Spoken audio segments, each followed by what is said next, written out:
नमस्कार दोस्तों, आपका स्वागत है मास कॉम मास्टर क्लास में। आज हम बात करेंगे भारतीय सिनेमा में माताओं की भूमिका की, विशेष रूप से अलग अलग दशकों में उनकी भूमिका कैसे विकसित हुई और हम कुछ प्रमुख अभिनेत्रियों का भी उल्लेख करेंगे जिन्होंने माताओं के रूप में अद्भुत प्रदर्शन किया। 1940 के दशक में भारतीय सिनेमा में माताओं का चित्रण बहुत गंभीरता से लिया गया। इस समय की फिल्मों में माताओं को एक सशक्त और बलिदानी व्यक्तित्व के रूप में प्रस्तुत किया गया।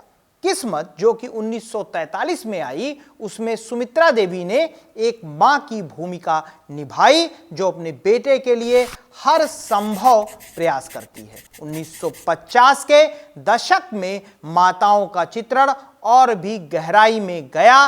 नरगिस ने मदर इंडिया जो 1957 में आई में एक आदर्श भारतीय मां की भूमिका निभाई। उनकी भूमिका को आज भी सिनेमा के इतिहास में याद किया जाता है। मदर इंडिया में उनकी भूमिका ने दर्शकों को यह दिखाया कि माताएं अपने बच्चों के लिए कैसे बलिदान देती हैं। 1960 के दशक में माताओं की भूमिकाएं और भी विकसित हुई। वहीदा रहमान ने गाइड जो कि 1965 में आई थी में एक सशक्त मां की भूमिका निभाई।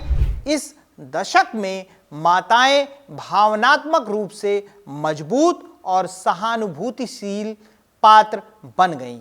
गाइड में उन्होंने अपने बच्चों के लिए अपने सपनों का त्याग किया। 1970 के दशक में माताएं केवल सहानुभूति का प्रतीक नहीं रहीं, बल्कि वो नायक के समर्थन के रूप में भी उभरी। अर्थ 1971 में नीना गुप्ता ने एक बलिदानी मां का किरदार निभाया जो अपने बच्चों की भलाई के लिए संघर्ष करती है। जंजीर 1973 में प्रभा ने एक मजबूर मां का किरदार निभाया जो अपने बेटे के लिए न्याय की लड़ाई लड़ती है। 1980 के दशक में माताओं की भूमिकाएं पारिवारिक मूल्यों और संस्कृति की रक्षा करने वाले पात्रों के रूप में दिखाई गई।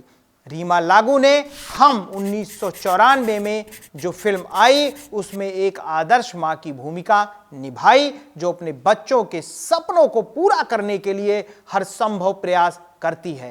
राम लखन 1989 की ये फिल्म, इस फिल्म में शिवानी ने एक सशक्त मां का चित्रण किया और 1990 के दशक में माताओं के पात्रों ने एक नई दिशा ली। रुचिका ने दिल 1990 की फिल्म में एक समझदारी से भरी मां का किरदार निभाया।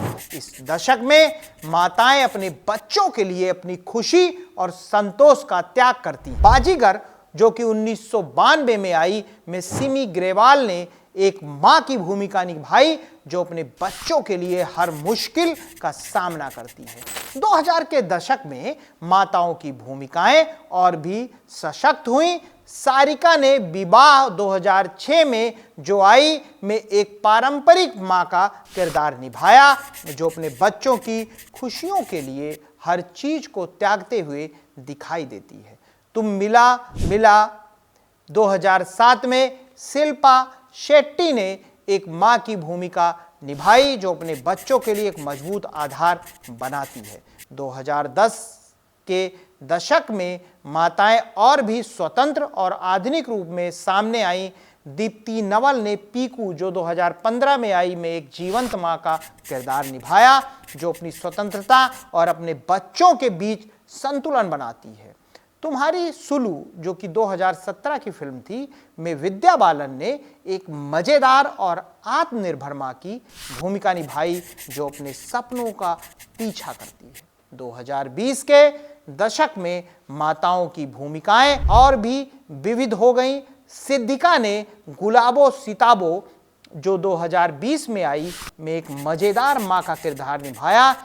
इस फिल्म में माताएं न केवल पारिवारिक संघर्षों से जूझती हैं बल्कि सामाजिक मुद्दों पर भी अपनी आवाज उठाती हैं। थप्पड़ ही एक और फिल्म थी जो 2020 में आई। इसमें तापसी पन्नू ने एक मां की भूमिका निभाई जो अपने अधिकारों के लिए लड़ाई लड़ती है। इस प्रकार भारतीय सिनेमा में माताओं की भूमिका समय के साथ विकसित होती रही। वे न केवल अपने बच्चों की सुरक्षा करती हैं बल्कि समाज में महिलाओं की स्थिति को भी सुधारने का प्रयास करती हैं। अगर आपको यह वीडियो पसंद आया हो तो कृपया हमारे चैनल को सब्सक्राइब करें और इस वीडियो को लाइक करें। आप अपनी राय कमेंट में भी साझा कर सकते हैं। धन्यवाद दोस्तों, हम जल्द ही नए विषयों के साथ वापस आएंगे। तब तक के लिए सिनेमा का आनंद लीजिए और माताओं का सम्मान करें। अपना ख्याल रखिएगा। बहुत बहुत शुक्रिया।